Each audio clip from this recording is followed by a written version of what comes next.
आज हम लोग ऑप्टिक्स का दूसरा पार्ट लेकर के आए हैं। आप लोग इससे पहले पहला पार्ट आप लोग नहीं देखे हैं तो आप लोग देख के आइए, तो आपको बढ़िया से समझ में आएगा। तो चलिए आज हम लोग जो है ऑप्टिक्स में दूसरा पार्ट देखते हैं। दूसरा पार्ट में सबसे पहले हम लोग को पढ़ना क्या क्या है इसको हम लोग देखते हैं। सबसे पहले इसमें हम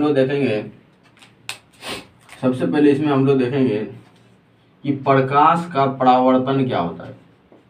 प्रकाश का परावर्तन। दूसरा देखेंगे परावर्तन का प्रकार। परावर्तन का प्रकार। तीसरा देखेंगे हम इसमें परावर्तन का नियम। परावर्तन का नियम क्या देखेंगे? परावर्तन का नियम। इसके बाद हम लोग पढ़ेंगे इसी में पढ़ेंगे किरण पुंज। किरण पढ़ेंगे, किरण क्या होता है। इसके बाद पढ़ेंगे हम लोग किरण पुंज। किरण पुंज, ठीक है।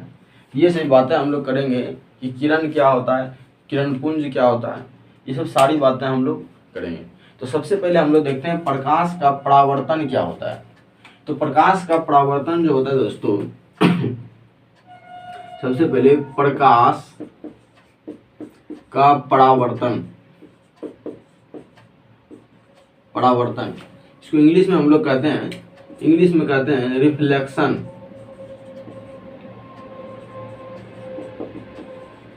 Reflection of light. प्रकाश का परावर्तन।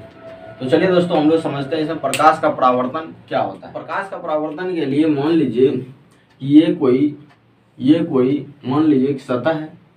ये कोई सतह है। कैसा सतह? परावर्तक सतह। मान लीजिए कि ये ऐसा सतह कि जिससे क्या हो, मतलब क्या कि प्लेन सतह है। मान लीजिए इसके नीचे की ओर हम क्या कर दिए, पेंट कर दिए, यानी कि समतल सतह है, इसको पेंट कर दिए। इस सतह का नाम हम क्या बोलेंगे? परावर्तक सतह। क्या बोलेंगे? परावर्तक सतह। परावर्तक सतह, ठीक है, परावर्तक सतह बोलेंगे। तो दोस्तों यहाँ पे प्रकाश का परावर्तन कहता है, प्रकाश का परावर्तन का मतलब ही होता है, इसका अर्थ होता है, प्रकाश के परावर्तन का अर्थ होता है लौटना। क्या होता है? लौटना। किसी भी चीज प्रकाश का लौट जाना ही क्या कहलाता है? प्रकाश का परावर्तन है। परावर्तन का अर्थ ही होता है लौटना। तो दोस्तों यहाँ से हम लोग बात करेंगे परावर्तन। तो परावर्तन में क्या होगा कि मान लीजिए जब कोई प्रकाश की किरण परावर्तक सतह पे पड़ता है, जब कोई प्रकाश की किरण परावर्तक सतह पे पड़ता है तो सतह से टकरा कर, मतलब क्या, यहाँ से टकराएगा इस पॉइंट से, और टकरा करके यह पुनः उसी माध्यम में, मतलब क्या, जिस माध्यम से आया था ना, इसी माध्यम में ये क्या कर जाता है, ये लौट जाता है। मतलब पुनः उसी माध्यम में क्या हो जाता है, लौट जाता है।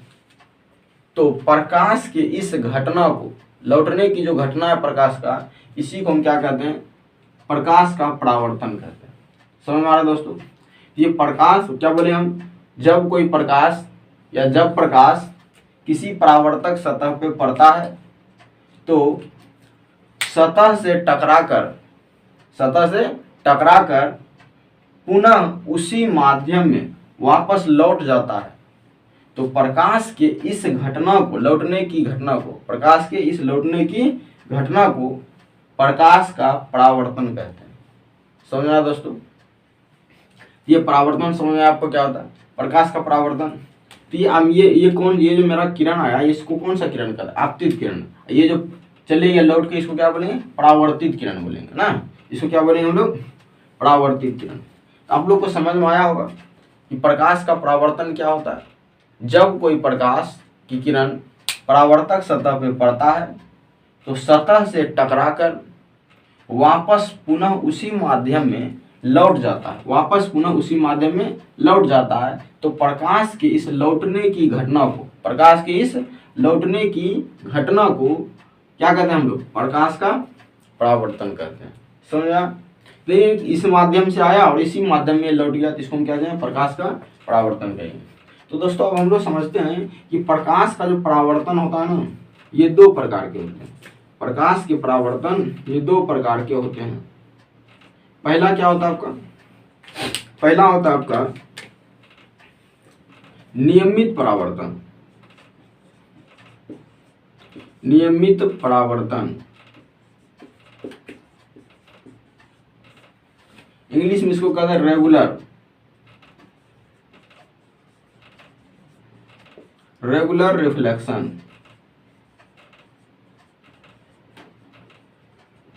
Regular reflection, regular reflection. दूसरा क्या होता है अनियमित परावर्तन। अनियमित परावर्तन, अनियमित परावर्तन इंग्लिश में कहते हैं इरेगुलर,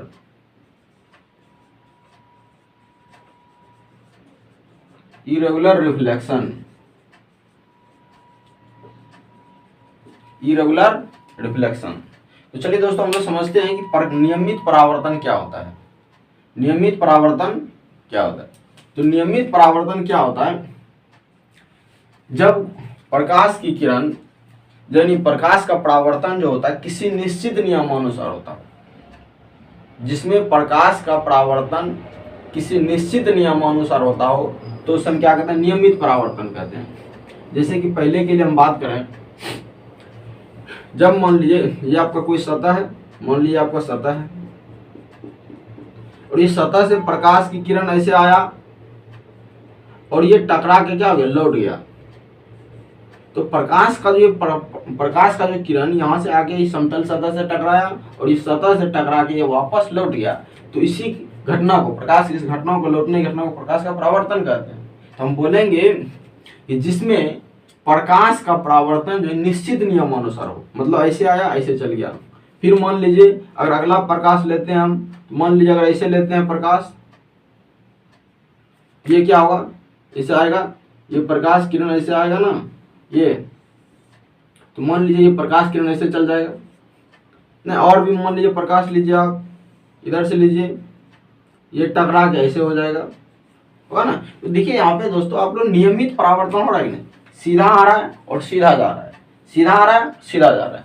तो हम क्या बोलेंगे, जिसमें प्रकाश का परावर्तन जो है निश्चित नियमानुसार हो, निश्चित कोई निश्चित यहाँ समांतर आ रहा है समांतर जा रहा है, तो मतलब क्या ये कहीं कटने उठने वाला बात नहीं है। यहाँ पे बोलेंगे यहाँ पे क्या, ये नियमित परावर्तन है, ठीक है। इसी को दूसरे तरीका से कैसे बोलेंगे हम लोग, यानी कि समतल सतह में होने वाले परावर्तन, समतल सतह में प्रकाश के होने वाले परावर्तन को हम कौन सा परावर्तन कहेंगे, नियमित परावर्तन कहेंगे। कौन सा परावर्तन, नियमित परावर्तन। समझ में आ रहा है, समतल सतह में प्रकाश के होने वाले परावर्तन को कौन सा परावर्तन कहेंगे, नियमित परावर्तन कहेंगे। अब समझते हैं अनियमित परावर्तन क्या होता है। अनियमित परावर्तन होता है कि जैसे बोले वक्र तल, ये मान लीजिए वक्र तल है आपका, ये वक्र तल है, यानी इसमें जो वक्र तल आपका है, ठीक है, इसमें जो परावर्तन होगा ये आपका कैसा तल है, ये आपका वक्र तल है, वक्र तल, या हम कह सकते हैं वक्र परावर्तक सतह, वक्र परावर्तक सतह। तो इसमें दोस्तों क्या करेंगे, मान लीजिए प्रकाश की किरण देखिए यहाँ से आ रहा है, इसमें प्रकाश किरण मान लीजिए यहाँ आया, यहाँ पे पड़ा और इस सतह से पड़ के टकरा क्या हो गया, इधर लौट गया। फिर दूसरा प्रकाश किरण यहाँ आया, ये टकरा के इधर लौट गया। तीसरा प्रकाश किरण यहाँ आएगा, ये लौट के इधर हो जाएगा। यहाँ पे दोस्तों क्या देखना है कि प्रकाश किरण यहाँ अनियमित रूप से हो रहा है। यहाँ पे देखिए क्या हो रहा है कि यहाँ पे मिल जा रहा है, फिर इधर से कट, मतलब क्या कि यहाँ पे कोई इसका लिमिट नहीं है, यानी कहीं कहीं जो है इसमें दोनों किरण आपस में मिल जाता है। मतलब क्या हम कहेंगे ये अनियमित परावर्तन है, यानी कि वक्र तल या वक्र परावर्तक सतह या वक्र तल या वक्र परावर्तक सतह पर होने वाले प्रकाश के परावर्तन को हम अनियमित परावर्तन कहते हैं। या फिर बोलेंगे जिसमें प्रकाश का निश्चित नियमानुसार परावर्तन नहीं होता हो तो उसे क्या कहते हैं हम लोग, प्रकाश का अनियमित परावर्तन कहते हैं। तो चलिए दोस्तों आप लोग समझ में आ गया होगा प्रकाश का परावर्तन क्या होता है, प्रकाश का नियमित परावर्तन क्या होता है, प्रकाश का अनियमित परावर्तन क्या होता है। तो चलिए अब हम लोग समझते हैं प्रकाश का परावर्तन हो गया, प्रकाश का परावर्तन का प्रकार हो गया। अब हम लोग समझते हैं परावर्तन का नियम, प्रकाश के परावर्तन का नियम को समझते हैं। चलिए दोस्तों, हम लोग समझते हैं प्रकाश के परावर्तन का नियम। तो प्रकाश के परावर्तन का नियम, तो इसको इंग्लिश में बोलेंगे प्रकाश के परावर्तन का नियम, इंग्लिश में इसको बोलेंगे law of reflection of light. Law of reflection of light. तो दोस्तों, हम लोग समझते हैं प्रकाश के परावर्तन का नियम क्या कहता है। सबसे पहले अभी हम तुरंत देखें प्रकाश का परावर्तन क्या होता है। कोई समतल सतह, मान लीजिए कि कोई समतल सतह है, ये आपका समतल सतह को, या फिर समतल सतह यानी समतल दर्पण, मतलब ऐसा सतह होना चाहिए जिसका एक और नीचे की ओर, दोनों में से सतह में से एक और क्या हो, पेंट किया हुआ होना चाहिए नीचे। अगर मान लीजिए पेंट नहीं किया हुआ रहेगा, मान लीजिए अगर इस पे पेंट अगर नहीं किया हुआ रहेगा क्या होगा, प्रकाश की किरण ऐसे आएगा, डायरेक्ट ये इधर निकल जाएगा, यानी आर पार हो जाएगी, पारदर्शी माध्यम हो जाएगा। लेकिन ऐसा हमको करना नहीं है। आपको परावर्तन करने के लिए इसमें आपका सतह जो होगा, इसमें एक और क्या होगा, कलई किया हुआ रहेगा, यानी पेंट किया हुआ रहेगा। नहीं, आप फिर पॉलिश ऑफ कर दीजिए, एक ही बात हुआ। तो आप लोग को ऐसा करना पड़ेगा, तभी जाकर के आपका प्रकाश का परावर्तन संभव है। तो मान लीजिए ये आपका कोई सतह लिया हम, और इस सतह को क्या कर दिए, नीचे की ओर हमें क्या कर दिए, पेंट कर दिए, तब नहीं ये लौटेगा, नहीं तो फिर पार कर जाएगा ये इधर से प्रकाश। यहाँ पे इसको क्या बोलेंगे, परावर्तक सतह, इसको क्या बोलेंगे हम लोग, परावर्तक सतह, या इसी को समतल दर्पण भी बोलते हैं, समतल दर्पण भी इसको बोलते हैं। ठीक है। तो दोस्तों यहाँ पे देखिए, प्रकाश की किरण जब इस पे पड़ता है, प्रकाश किरण ऐसे पड़ा, प्रकाश किरण जब पड़ा तो इस सतह से टकरा करके ये क्या होगा, इस सतह से टकरा करके वापस पुनः उसी माध्यम में क्या होगा, ये लौट जाएगा। मतलब क्या, जिस माध्यम से आया था और इसी माध्यम में क्या हो गया, प्रकाश किरण उसी माध्यम में ये लौट गया। तो ये लौटने की, जो प्रकाश के इस लौटने की घटना को हम क्या कहते हैं, प्रकाश का परावर्तन कहते हैं। अब नियम देखिए इसमें क्या होता है। तो दोस्तों सबसे पहले हम लोग समझते हैं इस किरण को क्या कहते हैं हम लोग, ये आया ना, आने वाले किरण को क्या कहते हैं, इसको हम आपतित किरण कहते हैं। इसको क्या कहते हैं हम, आपतित किरण कहते हैं। इंग्लिश में कहते हैं इंसिडेंट रे, क्या कहते हैं, इंसिडेंट रे। इसको हम लोग क्या कहते हैं, इसको हम लोग कहते हैं परावर्तित किरण। क्या बोलते हैं, परावर्तित किरण। इंग्लिश में इसको क्या कहते हैं, इंग्लिश में रिफ्लेक्टेड रे। क्या बोलते हैं इसको, रिफ्लेक्टेड रे। और ये जो पॉइंट है, ये आपतन बिंदु जिस यहाँ पे मिलता है इस सतह पे, जहाँ पे, इसको कहते हैं हम आपतन बिंदु कहते हैं। क्या कहते हैं इसको, आपतन बिंदु, पॉइंट ऑफ इंसिडेंट, इसको क्या बोले, पॉइंट ऑफ इंसिडेंट। तो दोस्तों आप लोग समझते हैं कि ये जो बीच में जो, मान लीजिए ये आपतन बिंदु पर जो ये नॉर्मल ये लंब खींचते हैं, इसको क्या बोलते हैं, अभिलंब बोलते हैं। इसको क्या बोलते हैं, अभिलंब। इंग्लिश में इसको नॉर्मल बोलते हैं। इसको क्या कहते हैं, अभिलंब, अभिलंब, अभिलंब। समझ आया। ये मेरा कौन सा किरण, आपतित किरण। ये मेरा कौन सा, लौटने वाला किरण को परावर्तित किरण कहेंगे। और ये पॉइंट को क्या कहेंगे, आपतन बिंदु कहेंगे। और ये जो लंब खींचे आपतन बिंदु पर जो लंब जो डालते हैं हम लोग, इसको क्या बोलते हैं, अभिलंब कहते हैं या लंब कहते हैं। इसी को इंग्लिश में नॉर्मल कहते हैं। ठीक है। तो ये दोस्तों यहाँ पे जो कोण बनेगा ना, आपतित किरण और अभिलंब के बीच जो कोण बनता है, इसको हम कौन सा कोण कहते हैं, इसको कहते हैं कोण आई। कोण आई का मतलब, इसको हम कहें, इसको कौन सा कोण कहेंगे, आपतन कोण। इसको कौन सा कोण कहेंगे, आपतन कोण। ये कौन सा कोण हो गया आपका, परावर्तन कोण। ये इसको आर कहेंगे, इसको, इस कोण को हम क्या कहेंगे, परावर्तन, परावर्तन कोण, परावर्तन कोण। तो समझ में आ रहा दोस्तों, यहां से क्लियर हो गया। ये किरण आएगा, इसको आपतित किरण, ये जो लौटेगा उसको हम परावर्तित किरण, और इस पे जो लंब होगा इसको हम क्या, अभिलंब बोलेंगे, नॉर्मल कहेंगे। इस पॉइंट को हम क्या कहेंगे, आपतन बिंदु कहेंगे। और ये जो सतह है, इसी समतल दर्पण की तरह कार्य करता है। जो आप लोग आईना देखते हैं ना, उसी तरीका से कार्य करता है। आईना पे जब टॉर्च मारोगे तो वो देखते हो आपका परावर्तन हो गया, अलग उधर दिखने लगता है। मतलब क्या, एक समतल दर्पण मानो, नहीं तो परावर्तक, ऐसा परावर्तक सतह जिससे क्या हो, एक और नीचे की ओर पेंट किया हुआ हो ना। चलिए, तो पहला मेरा कहता है, पहला नियम मेरा कहता है, प्रकाश के परावर्तन का पहला नियम कहता है आपतित किरण, परावर्तित किरण और आपतन बिंदु पर डाला गया ये लंब जो है अभिलंब, तीनों एक ही तल में होते हैं, एक ही सतह पर होते हैं। समझ में आया? एक ही तल में, एक ही बिंदु पर, परावर्तक सतह के एक ही बिंदु पर होते हैं। तो इस बात को लिखते हैं हम लोग, क्या लिखेंगे? आपतित किरण, आपतित किरण, परावर्तित किरण, परावर्तित किरण और आपतन बिंदु, आपतन बिंदु, आपतन बिंदु पर डाला गया विलंब, डाला गया अभिलंब, अभिलंब तीनों एक ही तल में होते हैं, तीनों एक ही तल में होते हैं।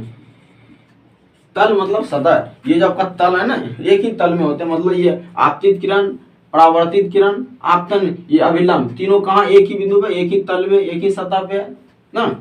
ये पहला नियम कहता है, ये पहला नियम कहता है आपतित किरण, परावर्तित किरण, आपतन बिंदु पर डाला गया अभिलंब जो है, ये तीनों क्या होता है? एक ही सतह पे होते हैं, एक ही तल पे होते हैं। प्रकाश के परावर्तन का दूसरा नियम कहता है, प्रकाश के परावर्तन का दूसरा नियम कहता है दोस्तों कि आप यहाँ कहता है आपतन कोण, ये कोण आई को क्या बोलेंगे? इसको हम, इसको बोलेंगे क्या? आपतन कोण, आपतन, आपतन कोण, आपतन कोण को हम शॉर्ट में क्या बोलते हैं? कोण आई, कोण आई बराबर होता है परावर्तन कोण के, परावर्तन कोण, यानी कि हम कहेंगे कोण आर, यानी कि दोस्तों आपतन कोण और परावर्तन कोण का मान आपस में क्या होता है? बराबर होता है। इसी को परावर्तन का दूसरा नियम कहते हैं। तो आप लोग को समझ में आ रहा है? अगर आप लोग को समझ में आ रहा है तो आप लोग लाइक, शेयर और सब्सक्राइब आप लोग जरूर करें। और इससे अगर ये आप लोग को इससे पहले पहला वीडियो आप लोग देख के आए तब आपको ये अच्छा से समझ में आएगा। उसमें हमको बताएं प्रकाश क्या होता है, प्रकाश से रिलेटेड सभी बातें बताएं। तो चलिए ये आप लोग समझ गए। तो प्रकाश का ये आपतित किरण, परावर्तित किरण और आपतन बिंदु पर डाला गया अभिलंब तीनों एक ही तल में होते हैं, और ये आपतन कोण परावर्तन कोण के क्या होता है? बराबर होता है। तो चलिए यहाँ पे आप कुछ नोट पॉइंट को हम लोग ध्यान में रखते हैं, कुछ नोट पॉइंट को ध्यान में रखते हैं। इसको मिटा देते हैं हम लोग।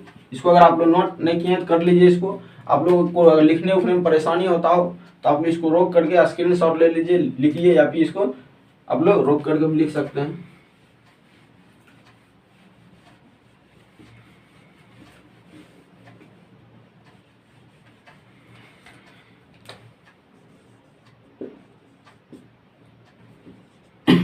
चलिए अब हम लोग देखते हैं, अब हम लोग इसी में देखते हैं कि नोट पॉइंट में किसका कुछ नियम है। इसमें जैसे कि हम नोट पॉइंट में याद रखना है हमको कि प्रकाश का जो परावर्तन होगा ना, प्रकाश का जो परावर्तन होगा वो एक ही माध्यम होगा, वो माध्यम उसका नहीं बदलेगा।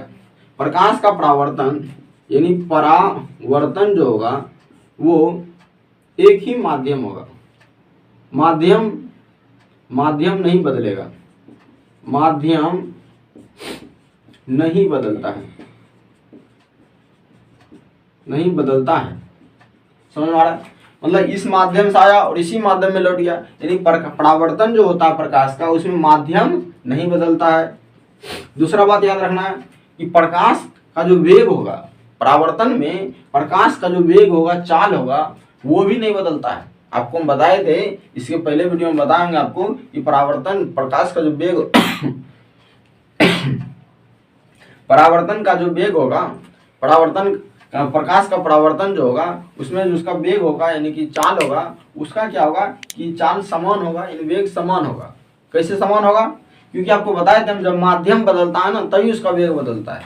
यहाँ पे दोस्तों आपका माध्यम कहाँ बदल रहा है? माध्यम नहीं बदल रहा है। जब माध्यम नहीं बदल रहा है तो इसका वेग क्या होगा? प्रकाश का वेग मतलब समान रहेगा। क्या रहेगा? समान रहेगा। किसे? परावर्तन में। याद रहेगा, पहला क्या याद रखना है, प्रकाश के परावर्तन में क्या होता है, इसमें माध्यम नहीं बदलता है। तो चलिए दोस्तों हम लोग देखते हैं प्रकाश का वेग क्या होगा, समान रहेगा, क्योंकि एक ही माध्यम है। अब प्रकाश का वेग तभी बदलता है जबकि माध्यम क्या होता है, अलग अलग होता है। यहाँ पे क्या है, माध्यम एक ही है, इसीलिए इसका वेग क्या होगा, समान होगा।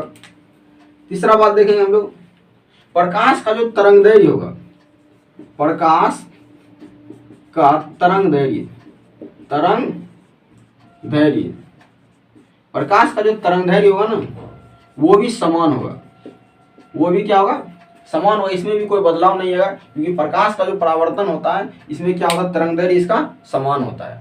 आपको हम बताए थे तरंगदैर्घ्य क्या होता है सर, थोड़ा तरंगदैर्घ्य पे हम लोग देख लेते हैं। देखिए तरंगदैर्घ्य बताए थे, प्रकाश जो है ना तरंग के रूप में क्या होता है, चलता है। प्रकाश एक कण भी है, प्रकाश एक तरंग भी है। तो प्रकाश जब तरंग के रूप में चलता है तो इस तरह से चलता है, इस तरीका से चलता है ना, इस तरीका से चलता है। तो हम आपको बताए थे कि तरंगदैर्घ्य क्या होता है, ये जो ऊपर वाला होता है ना, ये कण आपका जो तरंग सबसे ऊपर वाला हिस्सा होता है इसको बोलते हैं श्रृंग, क्या बोलते हैं इसको, श्रृंग बोलते हैं।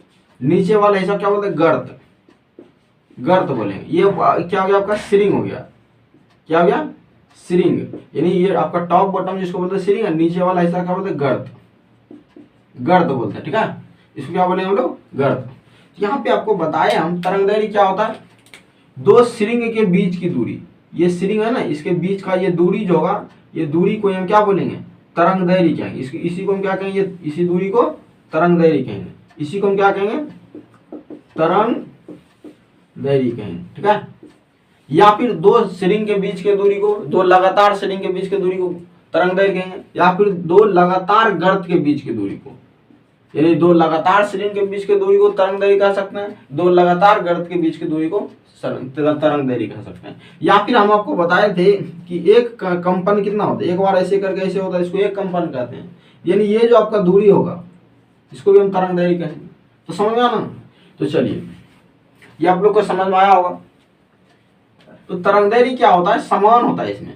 मतलब इसका कहने का मतलब हुआ प्रकाश जितना दूर से आया है फिर लौट के ये उतना दूर तक ही जाएगा, जितना दूरी तय करके आया है उतना दूरी तक ही प्रकाश फिर से तय करके जाएगा। चौथा बात याद रखना आपको, चौथा बात इसमें याद रखना आपको कि प्रकाश का जो आवृत्ति होगा, प्रकाश का आवृत्ति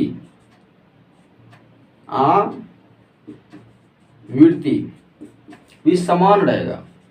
मतलब इसमें भी कोई बदलाव नहीं आएगा। जब प्रकाश की किरण क्या होता हो, परावर्तित होता हो, तो इसके आवृत्ति में कोई बदलाव नहीं होता है। जब प्रकाश की किरण जो है परावर्तित होता हो ना, इसके आवृत्ति में भी कोई बदलाव नहीं होता है। आवृत्ति क्या होता है, आवृत्ति हम बताए थे एक कंपन को एक सेकंड में कंपन की संख्या, मतलब क्या, एक सेकंड में जितना कंपन करने की संख्या होगा ना उसको हम क्या कहते हैं, आवृत्ति कहते हैं। या फिर हम कहेंगे रोटेशन, एक सेकंड में जितना बार घूमता हो, जैसे कि कोई मतलब पंखा जैसे घूमता, आप लोग पंखा खरीदने जाते हैं वहां पे आपको बोलता है इसका फ्रीक्वेंसी कितना है। जब आप पंखा खरीदते हैं ना उसके कार्टून पे ऊपर भी लिखा रहता है इसका फ्रीक्वेंसी कितना है, इसका आवृत्ति कितना है। तो वहां पे देखिए कि अब जैसे तूफान पंखा होता है उसका आपका आवृत्ति एक सेकंड में लगभग 16 बार होता है, लगभग 16 बार 14 बार ऐसे कुछ करके होता है। तो आपका उसमें उसका आप क्या होगा, फ्रीक्वेंसी कहलाएगा, आवृत्ति कहलाएगा। तो मतलब क्या, ये जो तरंग करेंगे, तरंग के रूप में जो आएगा मतलब प्रकाश, ये किरण भी है प्रकाश, तो मतलब ये आपको बताया प्रकाश एक कण भी है और प्रकाश एक तरंग भी है। जब तरंग के रूप में आएगा ये क्या होगा, एक सेकंड में जितना संख्या में आएगा, जितना संख्या में तरंग करते उतना इधर भी करेगा, समझा ना। तो चलिए इसका आवृत्ति भी क्या होता है, समान होता है। पांचवा बात इसमें याद आपको क्या रखना है, पांचवा बात याद रखना है प्रकाश का जो परावर्तन होता है, प्रकाश का परावर्तन ये किसी, मान लीजिए कि किसी भी सतह पे हो सकता है, बशर्ते मतलब किसी भी सतह पे नहीं हो सकता। मतलब क्या, इसका प्रकाश का जो परावर्तन होगा, मतलब प्रकाश के परावर्तन के लिए एक भाग जो है ना, एक सतह, उस सतह के लिए लागू होगा कि जिसका कि एक सतह क्या हो, कलई किया हो, पेंट किया हुआ हो। मतलब मान लीजिए एक अगर पेंट नहीं किया हुआ रहेगा, अगर मान लीजिए आप शीशा ले लिए डायरेक्ट, पेंट नहीं किया थी, प्रकाश किरण आएगा डायरेक्ट निकल जाएगा इधर से ना। तो इसके लिए आपको क्या करना होगा, यहाँ पे पेंट करना होगा ताकि ये प्रकाश किरण आए और ये लौटे। ना कि अगर प्रकाश किरण अगर नीचे नहीं कलई किया रहेगा, मतलब दोनों में से कोई एक सतह कलई, अगर मान इधर कलई किए तो हमको इधर से प्रकाश ले जाना होगा, इधर कलई करेंगे तो ऊपर से प्रकाश ले जाना, समझा ना। तो चलिए ये समझ में आ रहा है आप लोग को। यानी हम बोलेंगे यहाँ से क्या कि प्रकाश का जो परावर्तन होगा उन सभी सतहों के लिए लागू होगा जिसका कि एक सतह क्या हो, कलई किया हुआ होना चाहिए, ठीक है। एक सतह, एक कम से एक सतह कलई क्या होना चाहिए, होना चाहिए। ठीक है, छठा पॉइंट क्या याद रखना आपको इसमें, प्रकाश का जो परावर्तन होता है ना, जैसे कि मतलब पानी का जो सतह होता है ना, उस पर वो भी परावर्तन को दर्शाता है। पर पानी का जो सतह होता है वो भी क्या करला, वो भी उसका सतह जो है वो भी परावर्तन को दर्शाता है, उसमें भी परावर्तन होता है। ठीक है, तो पानी का जो सतह है वो आपका, पानी का जो सतह है ना वो आपका जो है ना किसके तरह व्यवहार करता है, किसके तरह कार्य करता है, समतल दर्पण की तरह। पानी का जो सतह है वो किसके तरह कार्य करता है, समतल दर्पण। जिसको हम समतल दर्पण ही बोलेंगे ना, यानी कि समतल मतलब बराबर, समतल मतलब नीचे वाक पेंट किया हुआ रहता है, ये क्या होता है, इसमें समतल दर्पण की तरह व्यवहार करेगा पानी का सतह। समझ में आ रहा है ना? तो वो भी क्या करेगा आपको, उसमें भी परावर्तन होता है। ये आपको समझ में आ रहा है? तो चलिए अब हम लोग इसी में सबका हम लोग क्या करते हैं, ये सब आपतित किरण, परावर्तित किरण, ये सब हम लोग डिफिनेशन जानेंगे, प्रयास करेंगे। तो सबसे पहले अगर हम इसमें बात करें कि आपतित किरण, आपतित किरण, आपतित किरण क्या होता है? आपतित किरण इसको इंग्लिश में हम कहते हैं क्या, इंसिडेंट रे, इंसिडेंट रे। ठीक है, आपतित किरण क्या होता है, जब कोई प्रकाश की किरण परावर्तक सतह पे पड़ता है, जब कोई प्रकाश किरण परावर्तक सतह पे पड़ता है तो उस किरण को हम कौन सा किरण कहेंगे, आपतित किरण कहेंगे। दूसरा परावर्तित किरण, परावर्तित किरण इन इंग्लिश में इसको कहते हैं रिफ्लेक्टेड रे। क्या बोलते हैं इसको, रिफ्लेक्टेड रे। मतलब क्या, जब कोई प्रकाश की किरण किसी परावर्तक सतह से टकराता है तो वो उस टकराने के बाद पुनः उसी माध्यम में लौट जाता है, तो उस लौटने वाली किरण को हम कौन सा किरण कहेंगे, परावर्तित किरण कहेंगे। ठीक है, तीसरा क्या होता है आपका, आपतन बिंदु, आपतन बिंदु, आपतन बिंदु का इंग्लिश क्या होता है, आपतन बिंदु को हम कहेंगे पॉइंट ऑफ इंसिडेंट, इंसिडेंस। ठीक है, पॉइंट ऑफ इंसिडेंस मतलब क्या, जब प्रकाश की किरण किसी परावर्तक सतह पे पड़ता है तो परावर्तक सतह के जिस बिंदु पर पड़ता है उसे हम क्या कहते हैं, आपतन बिंदु कहते हैं। फिर से लिखिए, फिर से सुनिए इसको, जब प्रकाश की किरण किसी परावर्तक सतह पे पड़ता है तो सतह के जिस बिंदु पर पड़ता है उसे हम क्या कहते हैं, आपतन बिंदु कहते हैं। ठीक है, अब हम जैसे बोलेंगे कि एक होता है अभिलंब होता है, अभिलंब, इंग्लिश में इसको क्या कहते हैं, नॉर्मल, नॉर्मल। अभिलंब क्या होता है, आपतन बिंदु पर डाले गए लंब, आपतन बिंदु पर डाले गए लंब को हम क्या कहते हैं, अभिलंब कहते हैं। आपतन बिंदु पे ये अभिलंब लंब जो डालेंगे इसी को हम क्या कहेंगे, अभिलंब कहेंगे। पांचवा बात क्या याद रहेगा आपको, आपतन कोण, आपतन कोण क्या होता है, आपतन कोण होता है इंग्लिश में इसको कहते हैं angle of incident, angle of incidence.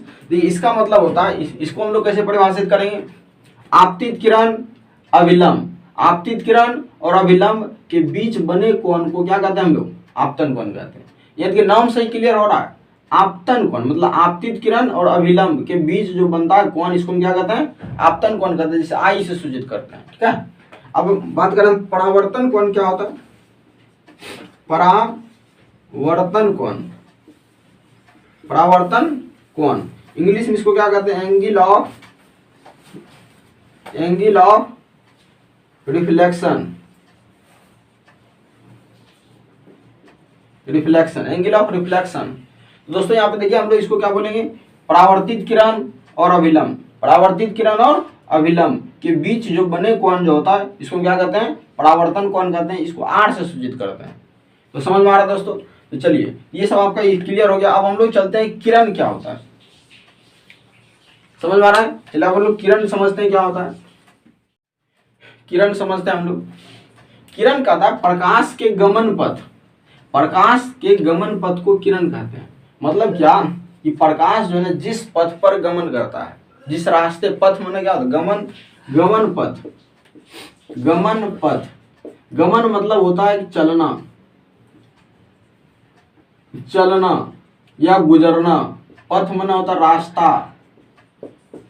तो प्रकाश के गमन पथ को हम क्या कहते हैं, चलने वाला रास्ता को क्या कहते हैं हम लोग, किरण कहते हैं। जब सूर्य से मान लीजिए सूर्य है, जब सूर्य से किरण निकलता है तो प्रकाश जब निकलता है तो वो इसी टाइप से वो गमन करता है ना। तो ये प्रकाश का ये गमन पथ जो है इसी को हम क्या कहेंगे, किरण कहेंगे। क्या बोलेंगे इसको, किरण कहेंगे। तो प्रकाश के गमन पथ को किरण कहते हैं। इंग्लिश में इसको क्या कहते हैं, रे। किरण का इंग्लिश क्या होता है, किरण। किरण को क्या कहते हैं हम लोग, रे भी कहते हैं। ठीक है। दूसरा हम लोग देखेंगे किरण पुंज। किरण पुंज, किरण पुंज को इंग्लिश में क्या कहते हैं हम लोग, beam of light. Beam of light, beam of light कहते हैं। तो किरण पुंज क्या होता है, किरणों के समूह को क्या कहते हैं हम लोग, किरण पुंज कहते हैं। किरणों के समूह मतलब क्या, ये किरण का क्या है, समूह है, किरण का झुंड है। किरणों के समूह को या झुंड को हम लोग क्या कहते हैं, किरण पुंज कहते हैं। या फिर मान लीजिए एक ही बिंदु से आपका किरण निकल रहा है ना, एक ही बिंदु से मान लीजिए जो आपका किरण निकल रहा है, ये सब सारा किरण को आप क्या कहते हैं, ये सारा किरण जो आपका निकल रहा है एक ही बिंदु से, इसको हम क्या कहते हैं, किरण पुंज कहते हैं, यानी कि झुंड में जो निकलता हो। या फिर बात करें कि एक ही बिंदु पर जो सारा किरण जो आपका जमा होता है,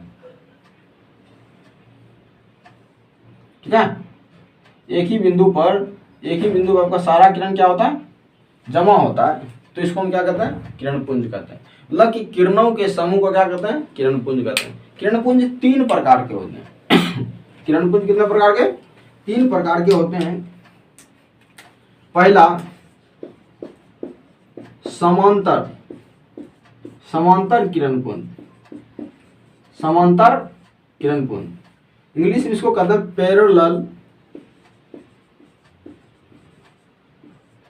parallel beam of light, beam of light ना। दूसरा होता है आपका अपसारी किरण पुंज, अपसारी किरण पुंज, समझ में आ रहा है दोस्तों, अपसारी किरण पुंज। अपसारी किरण पुंज को इंग्लिश में हम लोग क्या कहते हैं,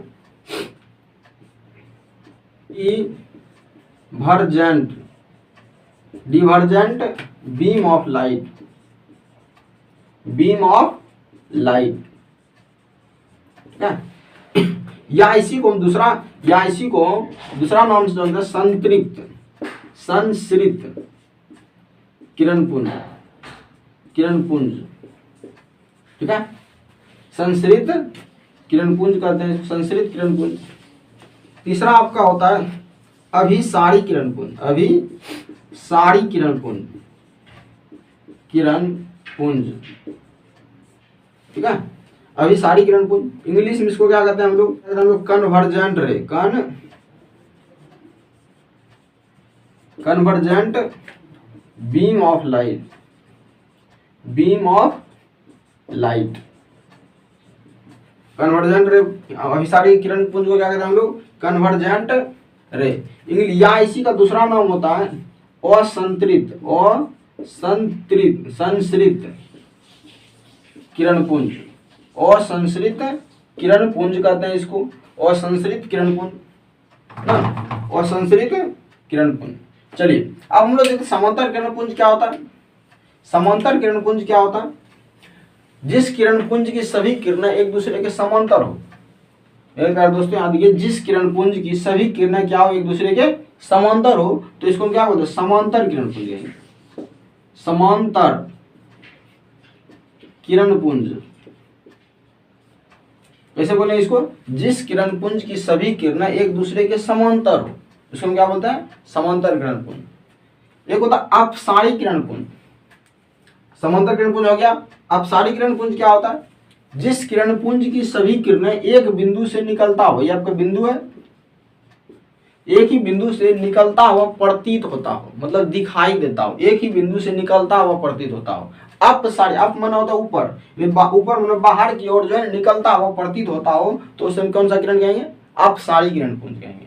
इसको कौन सा किरण पुंज कहेंगे? अपसारी, अपसारी किरण पुंज, किरण पुंज, ठीक है। एक होता अभिसारी किरण पुंज।